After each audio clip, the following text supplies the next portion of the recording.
അഞ്ചക്കുളം മഹാദേവി ക്ഷേത്രത്തിൽ ദിവ്യ ഔഷധ സേവയും നവഗ്രഹ ശാന്തി ഹോമവും നടന്നു. ക്ഷേത്രമാചാര്യൻ ചേർത്തല സുമിത് തന്ത്രികൾ ചടങ്ങുകൾക്ക് മുഖ്യ കാർമ്മികത്വം വഹിച്ചു. അഞ്ചക്കുളം മഹാദേവി ക്ഷേത്രത്തിൽ ദിവ്യ ഔഷധ സേവ നടന്നു. ക്ഷേത്രമാചാര്യൻ ചേർത്തല സുമിത് തന്ത്രികളുടെ മുഖ്യ കാർമ്മികത്വത്തിലാണ് ചടങ്ങുകൾ നടന്നത്. പല സ്ഥലങ്ങളിൽ നിന്നായി നൂറുകണക്കിന് ഭക്തരാണ് ക്ഷേത്രത്തിൽ നടന്ന ഔഷധ സേവയിൽ പങ്കെടുക്കാൻ എത്തിച്ചേർന്നത്.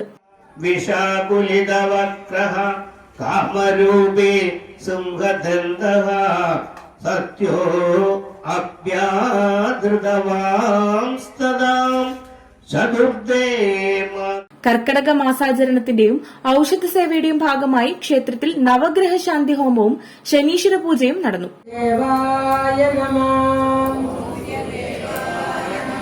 ഓം സൂര്യദേവായ നമഃ.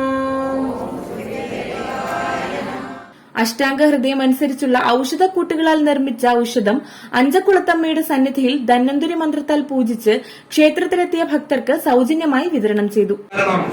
നമാമി വിഘ്നേശ്വര പാദ പങ്കജം നമോ നമഃ. ക്ഷേത്രത്തിലെത്തിയ മുഴുവൻ ഭക്തർക്കും ഔഷധകഞ്ഞി ഉൾപ്പെടെയുള്ള സൌകര്യങ്ങൾ ഒരുക്കിയിരുന്നതായി ക്ഷേത്രം president Jayan Kunnumpurath, secretary PR Raveendranathan എന്നിവർ പറഞ്ഞു. News bureau.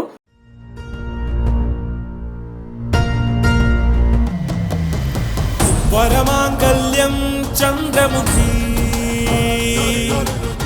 വധുവായിനി സ്വർണമയീ ശുഭമീ ബന്ധം ധന്യരാഗം